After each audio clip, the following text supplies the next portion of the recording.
Back to YouTube channel medical and nurses. आज है आप सभी के लिए एक स्पेशल अनाउंसमेंट, साथ ही साथ अनाउंसमेंट के यहाँ पर हम एक पेपर भी सॉल्व करेंगे। तो यहाँ पर आज हम पूरे 100 MCQs का एक पेपर सॉल्व करने वाले हैं, जो कि 2024 एंड में पेपर कंडक्ट करवाया गया था। जिनका भी अपकमिंग MP ग्रुप 5 के लिए एग्ज़ाम हो, या फिर जिनका CHO NHM के लिए एग्ज़ाम हो, रेलवे का एग्ज़ाम हो, तो आज है जो मेरी तरफ से 28 जनवरी से लेके 10 फरवरी तक आप सभी के लिए बम्पर डिस्काउंट है जो ऐड किया जा रहा है। डेट रिमेंबर रखिए, यहाँ पे आप लोग डेट है जो आपको 10 फरवरी तक बम्पर डिस्काउंट रहने वाला है सभी चीज़ों पर, जो भी PDF है, बुक्स वगैरह हैं। तो जो हमारी NHM की कंप्लीट गाइड है, NHM की कंप्लीट गाइड है, जो भी लोग डायरेक्ट बुक को ऑर्डर करना चाहते हैं, बुक आपको ओनली 550 रुपीज़ में अवेलेबल हो जाएगी, जो भी लोग डायरेक्ट बुक ऑर्डर करना चाहते हैं। और यदि जो भी लोग RRB की बुक को ऑर्डर करना चाहते हैं, तो इस पर भी बम्पर डिस्काउंट है। ये बुक भी आपको 299 रुपीज़ में अवेलेबल हो जाएगी।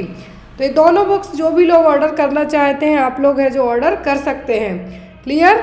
और जो भी लोग स्पेशली MP ग्रुप 5 के पेपर दे रहे हैं, और जो भी लोग आप पेपर लेना चाहते हैं, तो आपको पेपर्स ओनली 150 रुपीज़ में है, जो 17 question paper with answer keys के अवेलेबल हैं। तो जो भी लोग पेपर, बुक या PDF ऑर्डर करना चाहते हैं, आपको 10 फरवरी तक है जो बम्पर डिस्काउंट दिया जाता है, आज से ही 28 फरवरी से। आज मेरा हैप्पी बर्थडे टू यू है, तो इसी के उपलक्ष्य में आप सभी को मेरी तरफ से गिफ्ट है। तो जो भी लोग ये बुक्स या PDF या जो भी स्टडी मटेरियल ऑर्डर करना चाहते हैं, आप लोग ऑर्डर कर सकते हैं। NHM की कंप्लीट गाइड सबने ऑलमोस्ट देखी होगी, फ्लिपकार्ट पे भी अपडेटेड है, आप वहाँ से भी ले सकते हैं। बट फ्लिपकार्ट पर है जो मैं आपको उतने ऑफर ऐड नहीं कर सकती हूँ, वो फ्लिपकार्ट की तरफ से जो प्राइस सेलेक्ट की जाती है।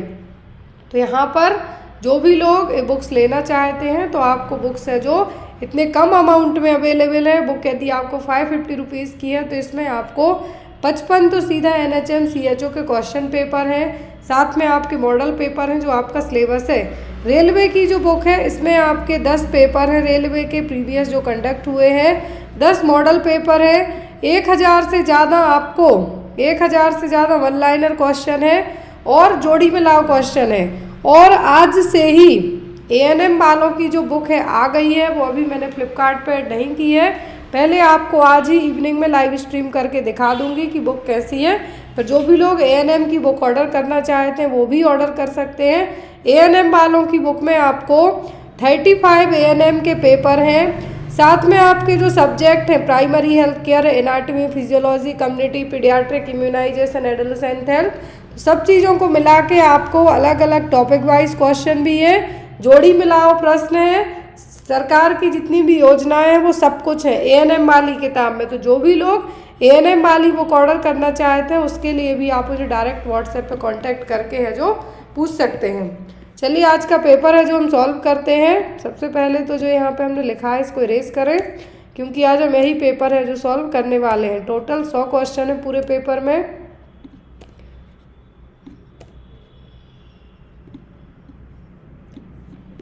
यहाँ पर जो पहला क्वेश्चन है हमारा, वो आपको ये रहा, ड्यूरिंग नॉर्मल ब्रीदिंग। और इस तरीके के क्वेश्चन मैं बता दूं कि जो भी लोग पेपर दे रहे हैं MP ग्रुप 5 का, रेलवे का, UPSSC का, या फिर NORCET का, तो सब में ये आपको क्वेश्चन आते ही आते हैं। ओनली यहाँ पर इस पेपर में हम नर्सिंग बस पढ़ेंगे। 25 नंबर की नॉन नर्सिंग आती है हमारे एग्जाम में, वो यहाँ पे इंक्लूडेड नहीं है। पहले क्वेश्चन में कहा गया है कि in normal breathing amount of air that moves into the lungs and come out it is called as. तो ये क्या कहलाएगा? जो नॉर्मल रेस्पिरेटरी पैटर्न होता है, हमारा ब्रीदिंग पैटर्न होता है, उसमें जो हम एयर लेते हैं, आउट करते हैं, वो क्या है? मूव होती है हमारे लंग्स में आके। Inspiratory reserve volume, residual volume, expiratory reserve volume और फिर टाइडल वॉल्यूम। जो सांस हमने खींची, लंग्स में गई, जो एयर हमारे लंग्स में गई, तो यहाँ पर क्या है? Moves into the lungs and comes out, it's called the tidal volume. क्या है? ये है टाइडल वॉल्यूम। टाइडल वॉल्यूम यदि एक एडल्ट पर्सन की पूछें तो कितनी होती है? एक जो नॉर्मल रेंज होती है वो कितनी होती है टाइडल वॉल्यूम की? तो वो होती है 6 to 8 ml पर kg। कितनी? 6 to 8 ml पर kg में यहाँ पे कंसीडर की जाती है। और नॉर्मल हम बात करें तो 500 ml। यदि आपको ml में पूछें तो आपको बताना है 500 ml है जो एक नॉर्मल टाइडल वॉल्यूम रेंज है जो एक एक्सेप्ट कर सकते हैं। As compare to male, female में मेल की टाइडल वॉल्यूम ज़्यादा होती है कंपेयर टू फीमेल के। यदि फीमेल की 400 है तो मेल की टाइडल वॉल्यूम कितनी होगी? 500 होगी। Next is the end product in the process of blood coagulation is. तो ब्लड कोआगुलेशन के रक्त का थक्का जमने वाले हमने स्टेप पढ़े हैं, तो ब्लड कोआगुलेशन के हमने स्टेप पढ़े हैं, तो उन स्टेप में सबसे लास्ट प्रोडक्ट क्या बनता है? फाइब्रिन, थ्रोम्बोनिन, थ्रोम्बोप्लास्टिन या फिर प्रोथ्रोम्बिन। जो क्लॉटिंग फैक्टर हैं क्या है? क्लॉटिंग फैक्टर्स हैं, इनकी यदि डेफिशिएंसी होती है तो प्रॉब्लम होती है। अब यहाँ पर ब्लड कोआगुलेशन की जो प्रोसेस है क्या है? ब्लड कोआगुलेशन मतलब रक्त का थक्का जमने की जो प्रोसेस है, इसमें सबसे एंड प्रोडक्ट कौन सा बनता है? तो सबसे आखिरी वाले प्रोडक्ट की हम बात करें तो वो बनता है फाइब्रिन। क्या बनता है? फाइब्रिन। और यदि यहाँ पर कुछ मिनरल पूछे, कौन सा मिनरल हेल्पफुल होता है, तो वो होता है कैल्शियम। क्या है? कैल्शियम। तो यहाँ पर यदि लास्ट प्रोडक्ट की बात की जाए कभी भी एग्जाम में, तो लास्ट में हमेशा बनता है फाइब्रिन। क्या है? फाइब्रिन। अब यदि फैक्टर पूछे तो टोटल 13 फैक्टर होते हैं ब्लड कोआगुलेशन प्रोसेस के लिए। जो क्लॉटिंग फैक्टर होते हैं वो कितने होते हैं? 13। Fibrinogen, prothrombin, tissue thromboplastin, calcium ion लेवाइल फैक्टर जिसको हम 5th फैक्टर कहते हैं, स्टेबल फैक्टर 7, एंटी हीमोफ्लिक, और जो 8वें नंबर और 9वें नंबर का एंटी हीमोफ्लिक और क्रिसमस फैक्टर। इसकी डेफिशिएंसी के कारण क्या होता है? हीमोफीलिया। हीमोफीलिया यदि पूछे तो क्लॉटिंग फैक्टर हैं जो ब्लड के 8वें और 9वें नंबर के फैक्टर की यदि कमी होती है तो उसके कारण होते हैं। 12वें नंबर का पूछे तो वो कहलाता है हैकमैन फैक्टर। इन फैक्टर्स में मोस्ट ऑफ दी यदि बात करें हम तो आपको एग्ज़ाम में या तो आपको एंड प्रोडक्ट पूछा जाता है या फिर पीटी टाइम मतलब प्रोथ्रोम्बिन टाइम क्या होगा, कोआगुलेशन टाइम क्या होगा, एंड प्रोडक्ट क्या होगा, या जो 13 प्रोडक्ट होते हैं 13 यहाँ पर ब्लड कोआगुलेशन के फैक्टर होते हैं, क्लॉटिंग फैक्टर होते हैं, उनके नाम पूछे जा सकते हैं। और कॉमनली हीमोफीलिया पूछा जाता है तो हीमोफीलिया में 8 और 9 की कमी के कारण होगा। Next one, renin is hormone secreted by the. तो रेनिन हार्मोन है, इसको कौन सीक्रेट करता है? पेंक्रियास, किडनी, लीवर या फिर ओवरी। पेंक्रियास से तो इंसुलिन, ग्लूकागोन, सोमेटोस्टेटिन होता है। लीवर से एंजाइम्स जनरली रिलीज होते हैं। ओवरी है जो एस्ट्रोजन रिलीज करती है, जो हमारे रिप्रोडक्टिव सेक्सुअल कैरेक्टरिस्टिक्स के लिए जो हार्मोन जरूरी है वो रिलीज करेगी। तो यहाँ पर रेनिन रिलीज करेगा वो कौन करेगा? किडनी। कौन करेगा? Kidney. Next one, all of the following hormone are secreted by anterior pituitary except. तो एंटीरियर पिट्यूटरी मतलब आगे का भाग है जो एंटीरियर पिट्यूटरी का, सभी हार्मोन रिलीज करेंगे किसी एक को छोड़कर। Growth hormone, oxytocin, prolactin, gonadotropin. कौन सा हार्मोन है जो हमारी ओवरी रिलीज नहीं करती है? एंटीरियर पिट्यूटरी ग्लैंड है जो रिलीज नहीं करेगी, बाकी के सब करती है। कौन सा होगा जो रिलीज नहीं करेगी? वो होता है ऑक्सीटोसिन। क्या है? ऑक्सीटोसिन। एग्जाम में आपको यदि हार्मोन की बात करें, पोस्टीरियर पिट्यूटरी के हार्मोन या फिर एंटीरियर पिट्यूटरी के हार्मोन, तो पोस्टीरियर पिट्यूटरी ग्लैंड के जो हार्मोन होते हैं वो कौन कौन से होते हैं?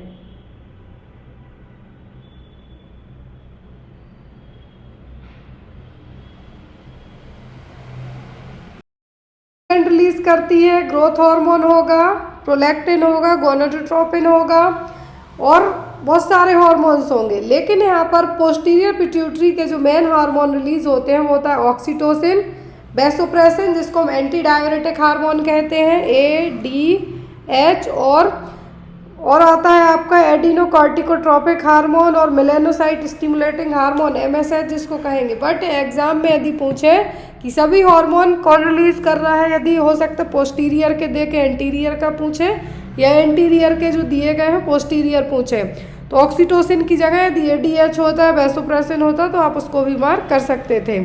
Next one, Broca's area is located in which lobe? तो यहाँ पर ब्रोकास एरिया कहाँ पर प्रेजेंट होगा? ब्रेन के लोब है यहाँ पर है, पैराइटल, फ्रंटल, टेम्पोरल या फिर ऑक्सीपिटल। ब्रोकास एरिया ब्रेन का ऐसा रीजन है जो, इसको हम एक तरीके से भी कह सकते हैं ब्रोका एरिया को, जो ब्रेन जहाँ पर मोस्ट ऑफली स्पीच फंक्शनिंग कंट्रोल होती है। क्या होगी? स्पीच फंक्शनिंग के लिए ब्रोका एरिया क्या है? रिस्पॉन्सिबल है। तो इसका मेन काम क्या होगा? स्पीच के लिए होगा। बहुत सारे न्यूरॉन्स यहाँ पे रहेंगे। तो यहाँ पर इस ब्रोका एरिया का जो लोकेशन है वो कौन सी होगी, मतलब किस जगह पे होगा? Parietal lobe side, frontal, temporal या ऑक्सीपिटल? तो ये होता है फ्रंटल लोब के यहाँ पे। कहाँ पे? Frontal lobe. Next one, CSF is secreted by cerebrospinal fluid. जो हमारी एक तरीके से हम ये कह सकते हैं जब इसका लेवल बढ़ता है तो ICP इंक्रीज होगा। CSF यदि लीक हो रहा है तो भी प्रॉब्लम हो सकती है। यदि जब भी एक्सीडेंटल कंडीशन, यदि केसेस वगैरह आते हैं तो उसमें आपको डिफाइन करना होता है कि म्यूकस है कि ये CSF है। तो CSF का सीक्रेशन कौन करता है? हाइपोथैलेमस? बिल्कुल नहीं। Pineal body? ये भी नहीं करती। ये करता है कोरोइड प्लेक्सस। क्या है?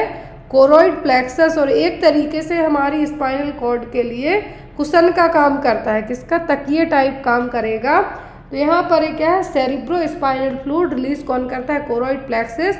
यदि जब ये कोरोइड प्लेक्सस ज़्यादा है, जो कोरोइड प्लेक्सस ज़्यादा CSF रिलीज करने लगे और एब्जॉर्प्शन ज़्यादा ना हो, तब कंडीशन क्या बनती है? हाइड्रोसेफेलस। लार्ज साइज जो हेड हो जाता है, CSF ऑक्यूमुलेट होना स्टार्ट हो जाता है।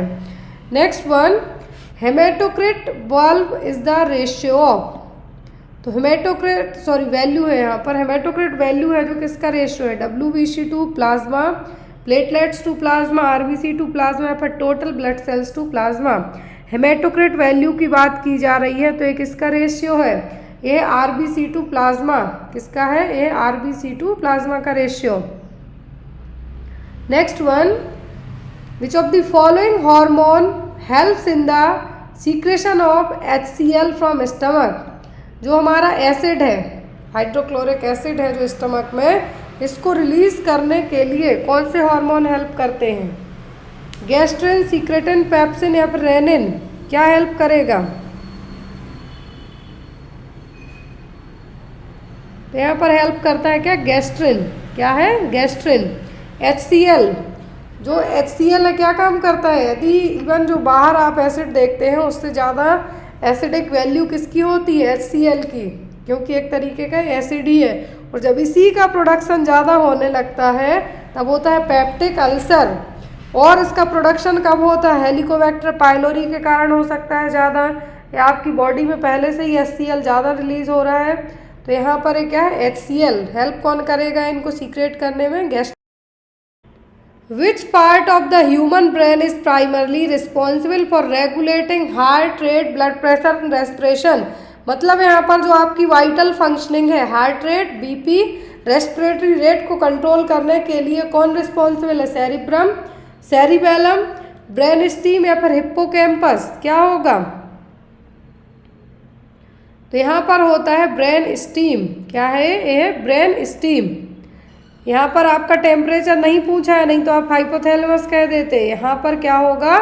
जो आपका हार्ट रेट, BP, रेस्पिरेशन, इन तीनों को कंट्रोल करेगा। तो ये प्राइमरी काम कौन करेगा? Brain steam. Next one,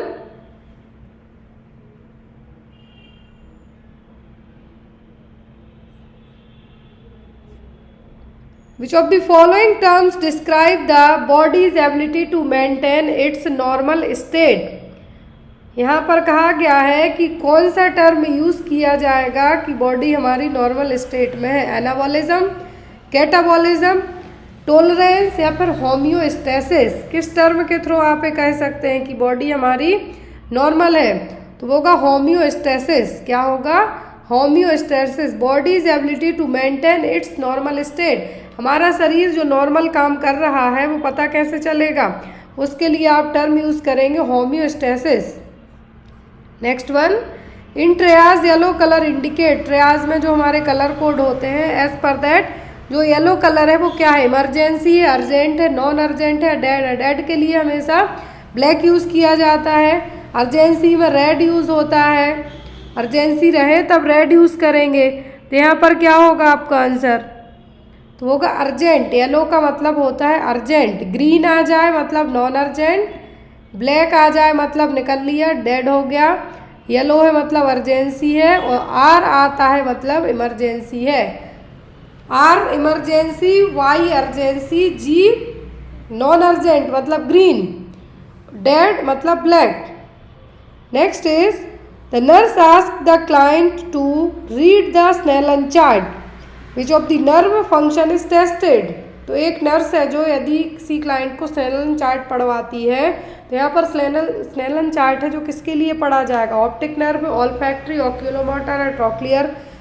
Snellen chart read करवाया जा रहा मतलब आपकी आँखों की जो टेस्टिंग है वो की जा रही है, और वो टेस्टिंग किसके लिए की जाएगी, ऑप्टिक नर्व चेक करने के लिए। ऑप्टिक नर्व विजन में हेल्पफुल होती है।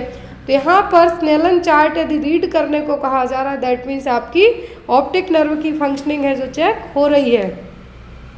नेक्स्ट वन, एक होता है जैसे स्नेलन चार्ट होता है वैसे एक इशारा चार्ट होता है, सर्किल शेप में रहेगा, उसमें कुछ आपका बैक साइड में कुछ नंबर वगैरह होगा, बहुत सारे कलर होंगे, वो आपकी कलर ब्लाइंडनेस के लिए यूज़ किया जाता है। किसके लिए, कलर ब्लाइंडनेस के लिए। नेक्स्ट है यहाँ पर which of the following is a plasma value expander. Plasma value expander इनमें से कौन सा है, normal saline, Haemaccel, Ringer lactate, dextrose, normal saline, कौन सा है यहाँ पर प्लाज्मा वॉल्यूम एक्सपेंडर। तो यहाँ पर as a plasma volume expander की हम बात करें तो वो होगा Haemaccel. Next one, final stage of grief is, grief मतलब दुख दर्द की जो एज पर कुबलर रॉस के यहाँ पर जो डिनाइल जो स्टेज दी गई है कुबलर रॉस के हिसाब से, ग्रीफ की किसी दर्द से उभरने की फाइनल स्टेज क्या है, मतलब last stage, bargaining, denial, acceptance या फिर डिप्रेशन, कौन सी होगी यहाँ पर फाइनल स्टेज, तो वो थी एक्सेप्टेंस। एट द एंड क्या करना है, एक्सेप्ट करना है। पहले हम डिनाई करेंगे, फिर बार्गेनिंग करेंगे, देन आफ्टर आप क्या करेंगे, बार्गेनिंग करने के बाद आप सोचेंगे, एंड में कहाँ जाएंगे, आप डिप्रेशन में भी जाएंगे, लेकिन एंड में उस चीज़ को आपको एक्सेप्ट करना ही होगा कि नहीं मेरा ये एग्ज़ाम नहीं निकला है। ये चीज़ आपका जब भी ये नॉर्मल है, ये क्या है हमारी साइकोलॉजी है, नॉर्मल है कि किसी भी चीज़ का सडनली यदि आपने लेट से आपने अपना एग्ज़ाम बहुत अच्छा दिया बट आपका सिलेक्शन नहीं हुआ, तो आपको थोड़ी देर तो एक्सेप्ट करने में लगेगी ही। तो उस बीच में जो चीज़ें आपके दिमाग में चलती हैं कि आप डिनाई कर रहे हैं कि नहीं ऐसा नहीं हो सकता, मैंने तो पूरे क्वेश्चन सही से मार्क किए थे, एग्जामिनर की गलती होगी। देन आप बार्गेनिंग आपका वही है कि आप पूरा ब्लेम एग्जामिनर के मत्थे मढ़ देंगे। फिर आपको एट द एंड दुख होगा, पछतावा होगा, एंड में एक्सेप्ट करना होगा कि नहीं हुआ है, अब हमें नेक्स्ट टाइम फिर से अच्छे से तैयारी करनी होगी। Next one, solution with higher osmotic pressure that pulls fluid from the cells. यहाँ पर ऐसा सॉल्यूशन पूछा है कि जो सेल्स से फ्लूइड खींच ले, सेल्स से फ्लूइड को पुल आउट कर ले, वो कौन सा सॉल्यूशन होगा, आइसोटोनिक, हाइपोटोनिक, हाइपरटोनिक या ऑन्कोटिक। तो यहाँ पर दो सॉल्यूशन, सेल्स से pulls fluid from the cells, it's a hypertonic solution. क्या है, hypertonic solution. Next one, crackling sound bilaterally at the base of lungs is referred to as. Crackling sound आ रहा है, क्रैकलिंग साउंड हो रहा है कहाँ से, बेस ऑफ द लंग्स से, तो इसको क्या कहेंगे हम, ब्रोंचाई, वीजिंग, रेल्स या फिर प्लूरल रब। ये सभी तरीके के साउंड एग्जाम में बहुत अच्छे से आते हैं। वीजिंग मतलब सीटी टाइप बज रही हैं, रोंचाई यहाँ पर ये होगा नहीं क्योंकि क्रैकलिंग साउंड के लिए जो टर्म यूज़ किया जाता है वो होता है रेल्स। क्या है, rales. Next is positive Babinski sign is.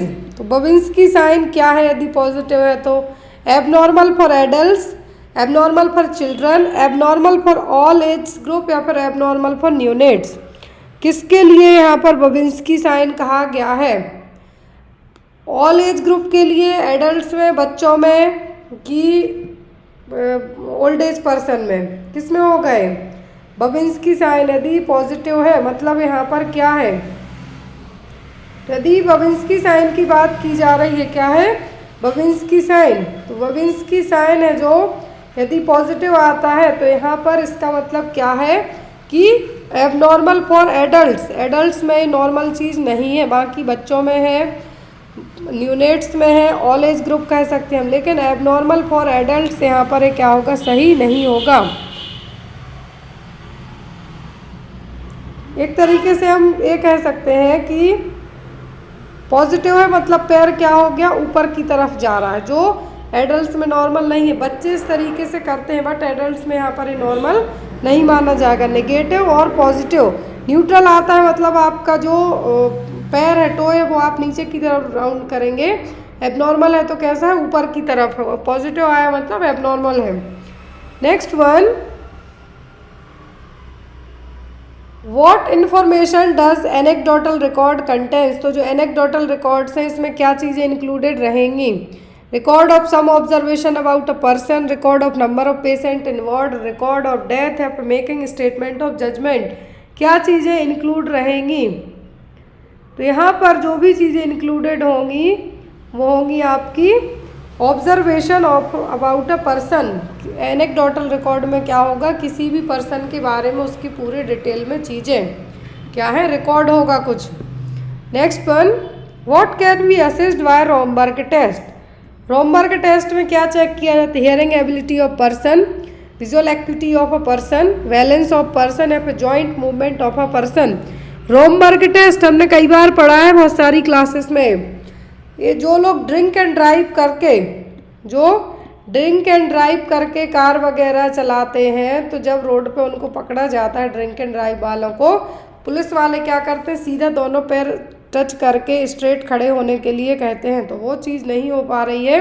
मतलब यहाँ पे क्या चेक किया जा रहा है, आपका बैलेंस, क्या है, बैलेंस चेक किया जाएगा। Next one, client had positive Trousseau sign, which electrolyte imbalance can be expected. Trousseau sign, Chvostek sign किसके कारण देखने को मिलते हैं, पोटेशियम की इम्बैलेंस, कैल्शियम, सोडियम और मैग्नीशियम की। सबको पता है ट्राउजी चौबोस्टिक साइन देखने को मिलते हैं टिटेनी वाले पर्सन में, किसमें, टिटेनी में। और टिटेनी किसके कारण होता है, जब हमारे शरीर में कैल्शियम की कमी हो तब। तो ट्राउजी साइन पॉजिटिव है, चौबोस्टिक साइन है, या फिर आपकी बॉडी पूरी आर्क शेप में टर्न हो जाती है। तो ये सब साइन किसके हैं, ये हैं टिटेनी के। और टिटेनी किसके कारण होता है, कैल्शियम की डेफिशिएंसी या कैल्शियम की डिस्टर्बेंस होने के कारण। Next one, Goodell sign indicated, तो गॉडेल साइन क्या है, डूइश discolouration of the vaginal wall, regular rhythmic uterine contraction, shortening of the cervix या फिर इनलार्जमेंट ऑफ द यूट्रस। क्या होगा गॉडेल साइन, ये हमारी ओबीजी का क्वेश्चन है। तो गॉडेल साइन का मतलब होता है सॉफ्टनिंग ऑफ द सर्विक्स, क्या है, softening of the cervix. Rhythmic uterine contraction आ रहे हैं तो ये हैगर्स हो जाएगा आपका। ब्लूइश कलरेशन है तो ये हो जाएगा आपका चैडविक, क्या होगा, Chadwick. Softening of the cervix से मतलब है क्या है, Goodell sign. Next one is fundus of the pregnant uterus is palpable at 40 weeks of gestation. Question ध्यान से देखें, 40 हफ्ते की प्रेगनेंसी है और 40 हफ्ते की प्रेगनेंसी में जो यहाँ पर पाल्पेबल, जो यूट्रस पाल्पेबल है, कहाँ पे होगी, at the level of 32 weeks, at the level of xiphisternum मतलब चेस्ट के यहाँ पर स्टर्नम का जो लास्ट पार्ट है, at the level of umbilicus, at the level of symphysis pubis. कहाँ पर आपको 40 हफ्ते की प्रेगनेंसी में यूट्रस है जो फील होगी, फंडल हाइट कहाँ तक पहुँचेगी, तो ये पहुँचेगी लेवल ऑफ 32 वीक्स। कहाँ है, at the level of 32 weeks. 32 weeks क्यों, क्योंकि आफ्टर 36 वीक के बाद क्या होता है, एक तरीके से हम ये कह सकते हैं लाइटनिंग होती है। क्या होती है, लाइटनिंग, मतलब बच्चा एक्सीफेस्टर्नम तक जाता है 36 से 37 हफ्ते में। कितने में, 36 से 37 में। बिलो अम्ब्लाइकस 20 वीक में रहेगा। तो यहाँ पे 40 हफ्ते का पूछा है, मतलब ये कितने पे आ जाएगा, 32 वीक की प्रेगनेंसी पे। क्यों, क्योंकि क्या होगा, लाइटनिंग होगा। चेस्ट तक पहुँचने के बाद, एक्सीफेस्टर्नम तक पहुँचने के बाद बच्चा ड्रॉप डाउन होता है, तो उसी ड्रॉप डाउन के कारण जो पाल्पेबल होगा यहाँ पर फील होगा, कहाँ होगा, वो होगा 32 हफ्ते की प्रेगनेंसी के बराबर, level of 32 weeks. I hope so कि ये आपको समझ में आ गया हो कि एक्सीपेस्टर्नम तक 36-37 हफ्ते में जाएगा। उसके बाद लाइटनिंग होती है, मतलब नीचे की तरफ आएगा, नीचे की तरफ आएगा, मतलब कि जैसे 32 हफ्ते की प्रेगनेंसी में जहाँ फील हुआ वहीं होगा। Next one, which type of pregnancy sign is quickening. Quickening का मतलब होता है कि जो बच्चा गर्भ में है उस दौरान माँ को अपने बच्चे की हलचल फील हो रही है, मूवमेंट फील हो रहे हैं, तो वो कौन सा साइन है, प्रोबेबल, प्रिजम्पटिव, पॉजिटिव या डायरेक्शनल। तो यहाँ पर ये आपका कौन से साइन में कंसीडर होगा, यदि फर्स्ट और सेकंड ट्राइमेस्टर में ही, सेकंड ट्राइमेस्टर में जनरली क्विकनिंग फील होती है 20 हफ्ते की प्रेगनेंसी में, तो इसको हम कह सकते हैं प्रिजम्पटिव साइन।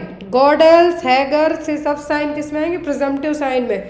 पॉजिटिव में ओनली जब यूएसजी में अल्ट्रासोनोग्राफी कराएं, उसमें विजिबल हो फीटल हार्ट रेट, फीटोस्कोप से सुनाई दे, तब होगा। प्रोबेबल में मतलब एमनोरिया है, पीरियड्स स्टॉप हो रहा है, nausea vomiting kind of feel हो रहा है और साथ में आपको थकावट हो रही है, तो वो सब प्रोबेबिलिटी हो सकती है। वो आप है जो ऐसा सोच रहे हैं। क्विकनिंग क्या होगा, प्रिजम्पटिव साइन में आएगा आपका, किस में आएगा, प्रिजम्पटिव साइन में। The single most important hormone for maintenance of effective and continuous lactation. तो एक सिंगल मोस्ट कौन सा हार्मोन है जो इफेक्टिव और कंटिन्यूअस है, जो फीड करा सके लैक्टेशन प्रोसेस के लिए सही हो।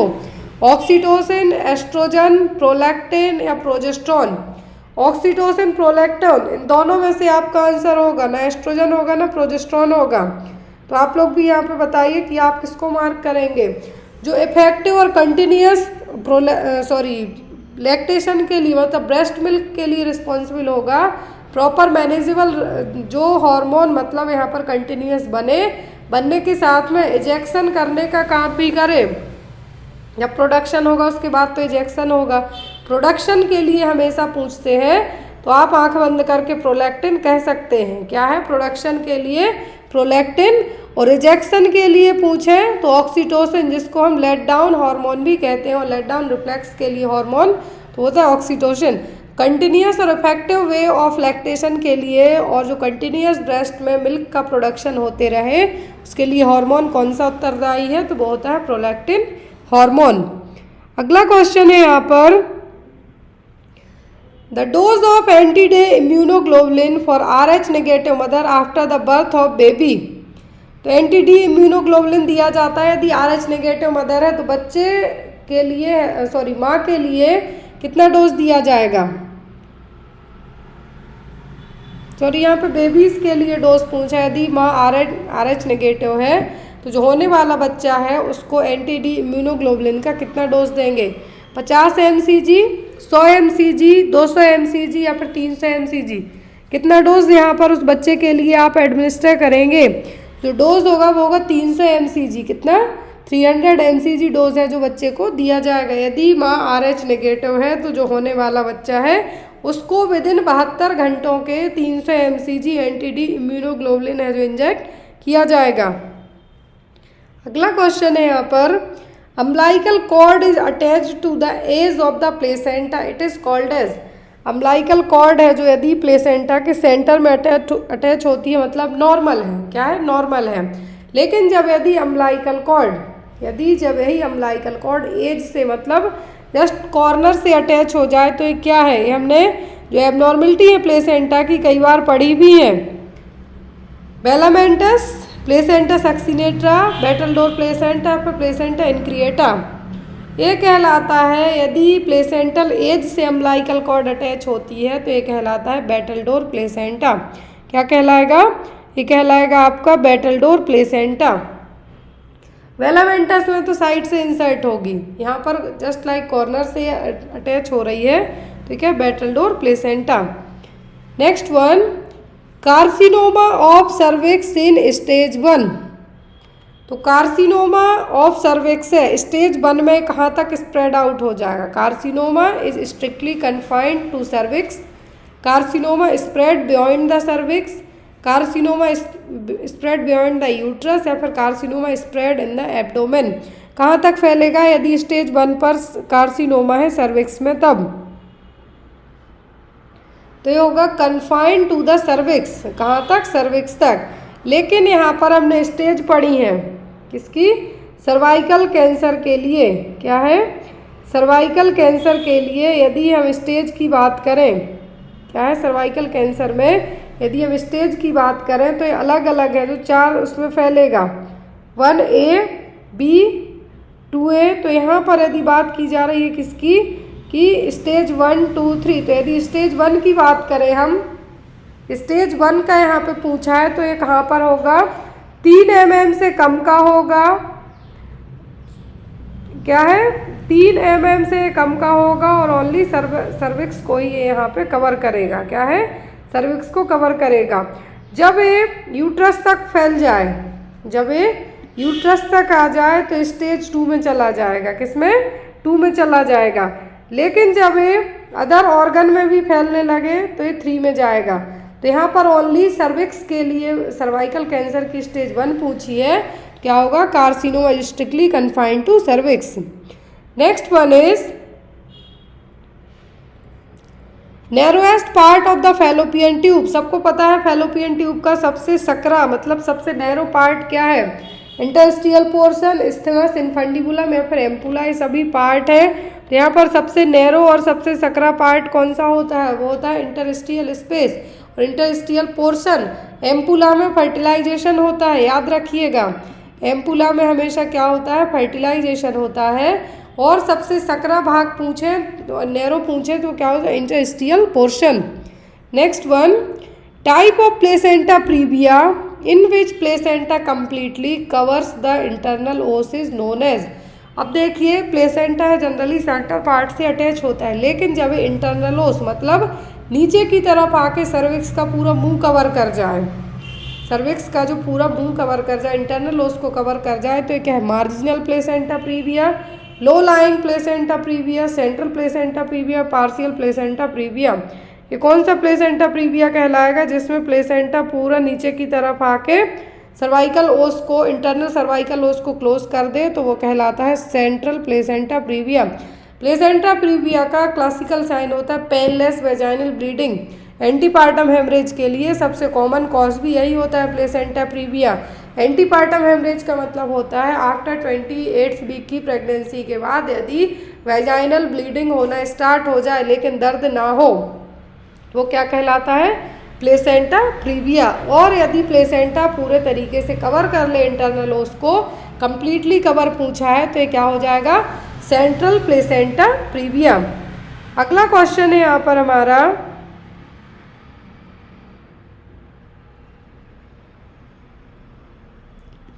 The immunoglobulin that cross the placental barrier. ये भी हमने कई बार एक क्वेश्चन पढ़ा है कि कौन सा इम्यूनोग्लोबुलिन है जो प्लेसेंटल बैरियर को क्रॉस कर सकते हैं। IgM, G, calcium, IgA। Calcium तो है ही नहीं कोई भी इम्यूनोग्लोबुलिन, एक मिनरल में काउंट होगा हमारे शरीर में, जो हमारी हड्डियों के लिए, दांतों के लिए इम्पोर्टेंट है। तो यहाँ पर जो प्लेसेंटल बैरियर को क्रॉस कर सकता है वो इम्यूनोग्लोबुलिन कौन सा है? तो वो होता है ओनली IgG। क्या है? IgG। Next one, the family which one set up after marriage is termed as. तो ऐसा परिवार जो आफ्टर शादी के बाद जस्ट बने, तो क्या? Extended, nuclear, family of origin या फिर फैमिली ऑफ प्रोक्रिएशन। कौन सा परिवार ऐसा कहलाएगा? तो वो कहलाता है फैमिली ऑफ प्रोक्रिएशन।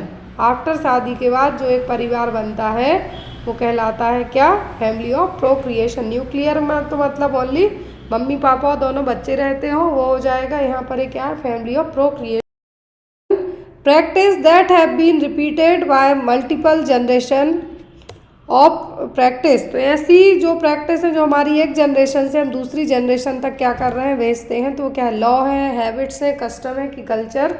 सबको पता है कि जो चीज़ हम फॉलो कर रहे हैं वही हमारी यदि नेक्स्ट जनरेशन फॉलो करे तो क्या कहलाता है? कस्टम। कल्चर एक पर्टिकुलर एरिया वाइज का अलग अलग होता है, लेकिन जो कस्टम है वो है जो अलग अलग रहेंगे, जो हमारी एक जनरेशन से हम दूसरी जनरेशन को फॉरवर्ड करेंगे।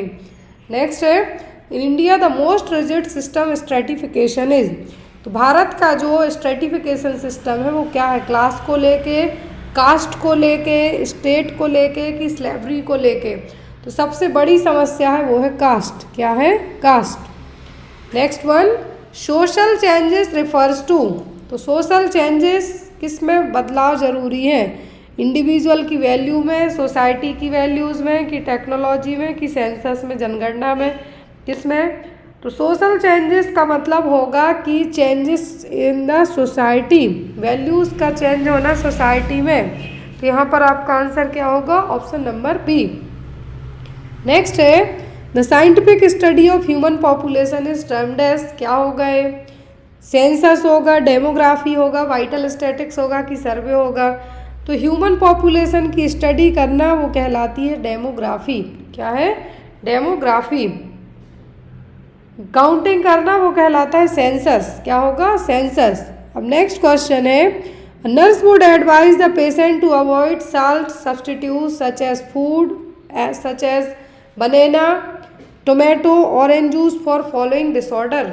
यदि एक नर्स है जो अपने मरीज को मना करती है कि ना आप नमक वाली चीज़ें लो और ना ही आप केला, टमाटर या ऑरेंज जूस लीजिए, किसके लिए, हाइपरकैलेमिया, हाइपोकैलेमिया, हाइपोमैग्नीसीमिया, फिर मेटाबॉलिक एसिडोसिस के लिए। तो यदि आपके शरीर में मना किया जा रहा है कि नमक की चीज़ें ना लो, तो या तो सोडियम के कारण हो सकता है, या फिर आपको जब बनाना और टमाटर और ऑरेंज जूस भी मना किया है, मतलब आपका पोटेशियम के लिए है।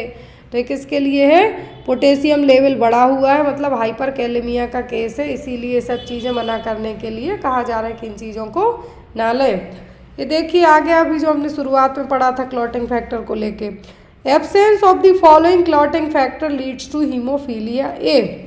हमने पढ़ा था 8वें और 9वें फैक्टर की कमी के कारण हीमोफीलिया होता है। अब यहाँ पे पूछा है कि हीमोफीलिया ए के लिए कौन से नंबर का क्लॉटिंग फैक्टर रिस्पॉन्सिबल है। अब आपको पता है कि 8 और 9 नंबर का है, तो आपका ऑप्शन ए और ऑप्शन डी किसी काम का नहीं है। अब आप इन दो में से बताइए कि आपका आंसर क्या होगा, फैक्टर 8 होगा कि फैक्टर 9 होगा। हीमोफीलिया ए के लिए जो रिस्पॉन्सिबल फैक्टर है वो होता है फैक्टर नंबर 8। क्या है, फैक्टर नंबर 8। बी के लिए होगा 9। ये दोनों फैक्टर हैं जो इनकी कमी होने के कारण हीमोफीलिया ए है जो होता है। नेक्स्ट है, क्लाइंट वेटिंग 76 kg, मरीज का वजन 76 किलोग्राम है, इमरजेंसी डिपार्टमेंट में लाया गया है, 40% बर्न है, 40% बर्न है, पार्कलैंड फार्मूला यूज़ किया गया है। तो as per that parkland formula के 24 घंटे में जो फ्लूइड एडमिनिस्टर होगा वो कितना होगा, 6080 ml, 9120 ml, 12160 ml या फिर 15180 ml। Based on total body surface area burn हुआ है, बॉडी का वजन क्या है, कितने % बॉडी बर्न हुई है, फ्लूइड एडमिनिस्टर करने के लिए पार्कलैंड फार्मूला यूज़ किया जाता है, और TBSA चेक करने के लिए रूल ऑफ 9 है जो यूज़ किया जाता है। तो अब यहाँ पर एज पर दैट मरीज का वजन बताया गया है। अब आपको कैलकुलेट करना है कि 24 घंटे में 40% बर्न पेशेंट में हम कितना फ्लूइड एडमिनिस्टर करेंगे। जब आप कैलकुलेट करेंगे तो आपका निकल के आएगा 12,160 ml फ्लूइड आपको विदिन 24 आवर में एडमिनिस्टर करना है। आप लोग यहाँ पे इसको सॉल्व करके देख सकते हैं, क्योंकि यहाँ पे तो इतना लिख नहीं पाऊँगी मैं। पार्कलैंड फार्मूला आप लगाइए, मरीज का वजन 76 किलो लिखिए, total body surface area burn हुआ है 40%, 24 घंटे में कितना फ्लूइड आपको एडमिनिस्टर करना है। नेक्स्ट वन,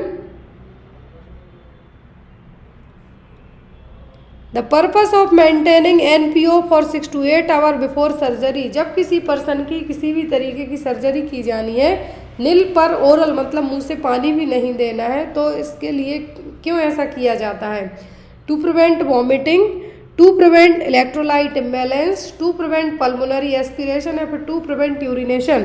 किसके लिए ऐसा किया जाता है, यदि मरीज को हम 6 से 8 घंटे तक नील पर ओरल रखते हैं तो इसका रीज़न होता है कि मरीज पल्मोनरी एस्पिरेशन ना कर जाए, किसी भी चीज़ को एस्पिरेट ना कर जाए। इसीलिए जब भी कोई भी सर्जरी होती है मरीज को कहा जाता है कि आप 6 से 8 घंटे और 10 घंटे तक कुछ भी ना खाएं पिएं, कोई सी भी सर्जरी हो। तो यहाँ पर 6 to 8 आवर क्या रखा जाता है, नील पर ओरल और NPO।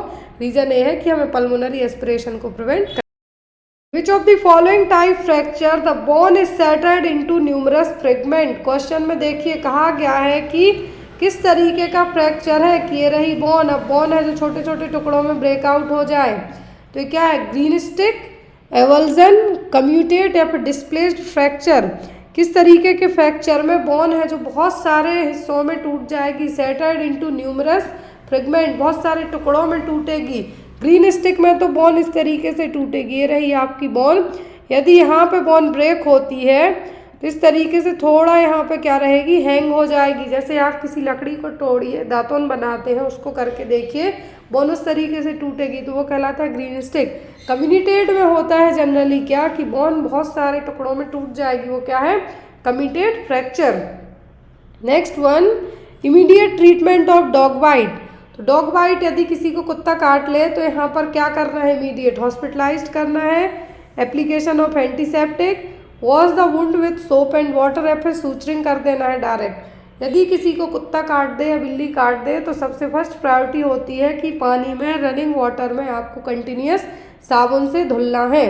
फर्स्ट प्रायोरिटी आपकी यही होती है कि साबुन से क्या करना है, धुलते जाना है। देन आफ्टर आप उसको हॉस्पिटल लेके जाइए, लेकिन सबसे पहले यदि, क्योंकि तुरंत ना आपके पास एंटीसेप्टिक होंगे ना हॉस्पिटल होगी पास में, सबसे पहले आपके पास पानी साबुन इजीली अवेलेबल है, तो उस चीज़ को आप क्या कीजिए, धुलते जाइए। Next one, which of the following is screening test for balance. तो बैलेंस के लिए कौन सा टेस्ट है, हमने इसको आगे भी पढ़ा है, रिने, बेबर, एलन या फिर रॉमबर्ग टेस्ट। कौन सा टेस्ट किया जाता है बैलेंस के लिए, तो वो होता है रॉमबर्ग टेस्ट, जो हमने स्टार्टिंग में ही पढ़ा था क्वेश्चन। रिने और बेबर है जो जनरली इसके लिए किए जाते हैं, हेयरिंग के लिए। Next one, silver nitrate dressing में कॉज। तो जो सिल्वर नाइट्रेट ड्रेसिंग है इसके कारण क्या हो सकता है, increase creatinine level, depletion of sodium and potassium, increased BUN, increased potassium level. क्या कर सकती है ये वाली ड्रेसिंग, तो ये कर सकती है depletion of sodium and potassium. क्या है, सोडियम और पोटेशियम को डिप्लेशन मतलब कि एक तरीके से अब्जॉर्ब करना। Next one, sign and symptom of digoxin toxicity. यदि किसी के शरीर में डिगॉक्सिन ओवरडोज हो जाए, डिगॉक्सिन टॉक्सिसिटी हो जाए, क्या साइन सिम्टम देखने को मिलेंगे, कन्वल्जन होगा, वर्टिगो होगा, येलो विजन होगा, मसल क्रैम्प होगा। जो कानों में है जो एक तरीके से घंटियाँ सी सुनाई देंगी, टिनिटस टाइप, वॉमिटिंग वगैरह होगी, लेकिन जो विज़न है वो कैसा होगा, येलो टाइप हो जाएगा, येलो येलो धुंधला टाइप, ब्लड टाइप का विज़न देखने को मिलेगा। तो यहाँ पे आपका आंसर क्या होगा, येलो विज़न, मतलब पीलापन टाइप है जो दिखाई देगा आंखों के सामने। Next one, diabetic insipidus is caused by the deficiency of. तो एक होता है डायबिटिक मेलाइटिस मतलब DM, जो इंसुलिन के लिए है। डायबिटिस इंसिपिडस, इसके लिए रिस्पॉन्सिबल क्या कौन होता है, एंटी डायूरेटिक हार्मोन और वैसोप्रेसिन। क्या है, एंटी डायूरेटिक हार्मोन। तो यहाँ पे आपका आंसर क्या होगा, A। इंसुलिन कहें तो DM के लिए होगा A। Next one, according to Piaget, egocentrism is the feature of which of the cognitive development. Piaget की जो जीन पियागेट की जो हमने थ्योरी पढ़ी है, अकॉर्डिंग टू दैट थ्योरी है जो ईगोसेंट्रिज्म देखने को मिलेगा concrete operational, pre operational, formal operational या फिर सेंसरी मोटर स्टेज में। तो ये देखने को मिलता है प्री ऑपरेशनल स्टेज में। कब, प्री ऑपरेशनल डेवलपमेंट और प्री ऑपरेशनल स्टेज में। The ability to tolerate frustration is an example of one of the following function of. तो फ्रस्ट्रेशन को टॉलरेट करना किस तरीके का एग्जाम्पल है, ID, ईगो, सुपर ईगो या फिर अनकॉन्शियस माइंड का। यदि आप फ्रस्ट्रेट होकर उस चीज़ को टॉलरेट कर जा रहे हैं तो ये किसका होगा, ये होगा आपका ईगो का। किसका, ईगो का।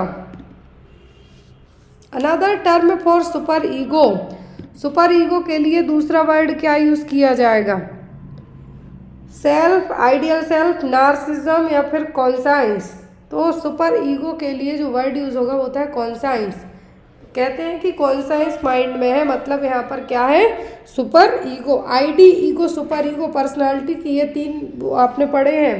तो यहाँ पर क्या हो गए, सुपर ईगो को हम क्या कहेंगे, conscience. Next one, specific ability are measured by. तो किसी की भी एक स्पेसिफिक क्षमता मेजर करनी है, किससे होगी? अचीवमेंट टेस्ट से, एप्टीट्यूड टेस्ट से, इंटेलिजेंसी टेस्ट से कि ऑक्यूपेशनल टेस्ट से? किस चीज़ से आप किसी पर्सन की एक स्पेसिफिक एबिलिटी का अंदाज़ा लगा सकते हैं? तो वो होगा उसके एप्टीट्यूड टेस्ट से। हो सकता है किसी पर्सन का IQ अच्छा है लेकिन वो दूसरी चीज़ों में उतना है जो परफेक्ट ना हो, तो यहाँ पर किससे पता चलेगा? एप्टीट्यूड टेस्ट से। अचीवमेंट टेस्ट से आप हो सकता है नर्सिंग में बहुत अच्छे हो, GK GS आपको उतना ना पता हो, तो अचीवमेंट टेस्ट से आपका पता नहीं चल पाएगा। नेक्स्ट है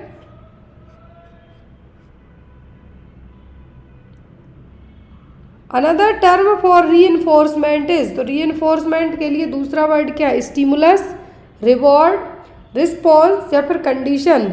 क्या वर्ड यूज़ किया जाएगा रीइंफोर्समेंट के लिए? मतलब किसी को रिवॉर्ड देना, अवार्ड देना।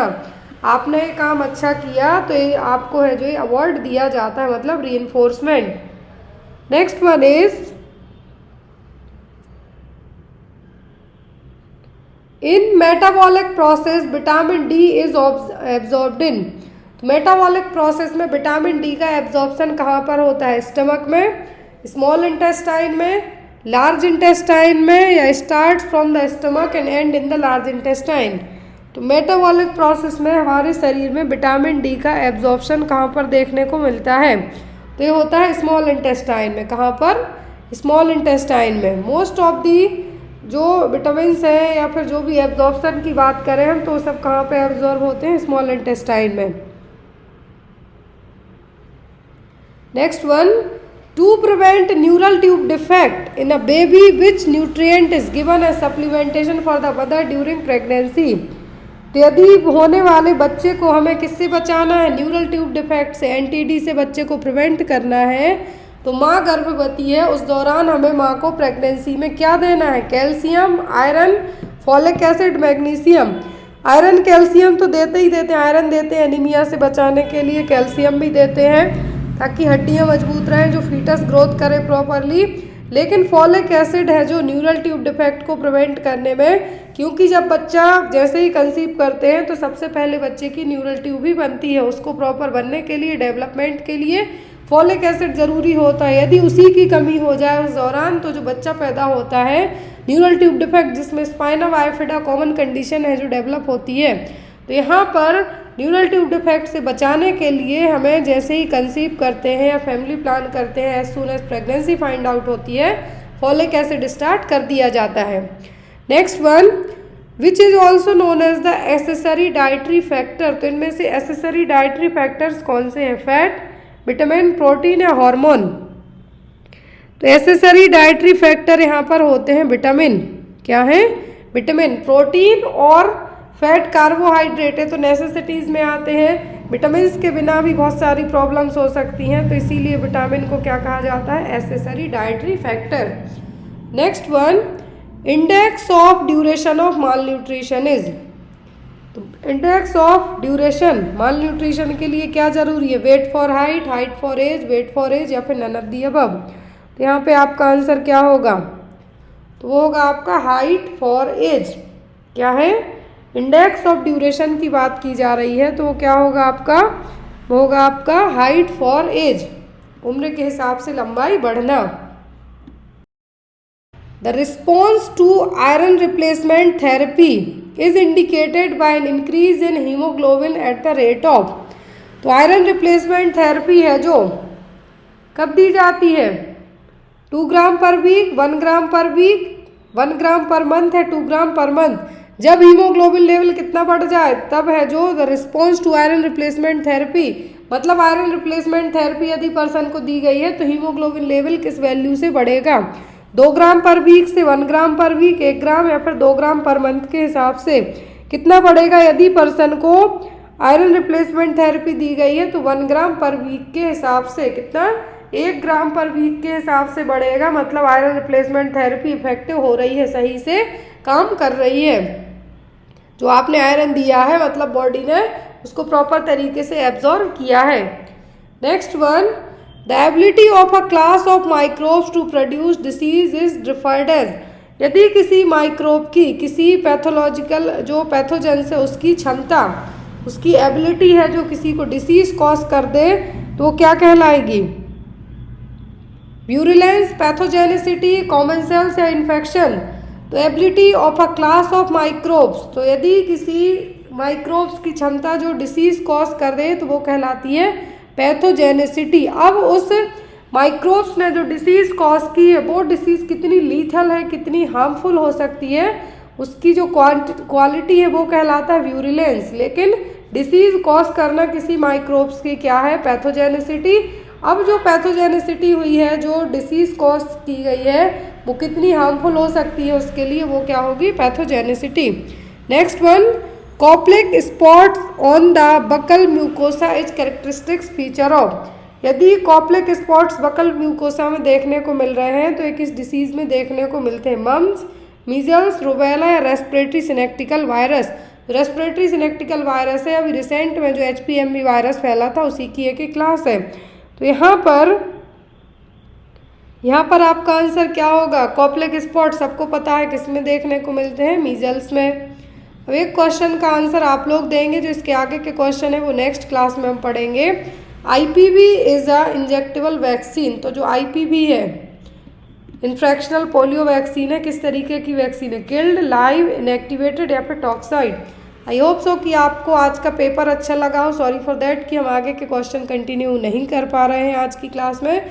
नेक्स्ट क्लास होगी, उसमें इसके आगे के क्वेश्चन नंबर 59 से 100 तक के क्वेश्चन है जो कवर किए जाएंगे। Thank you, bye bye, take care.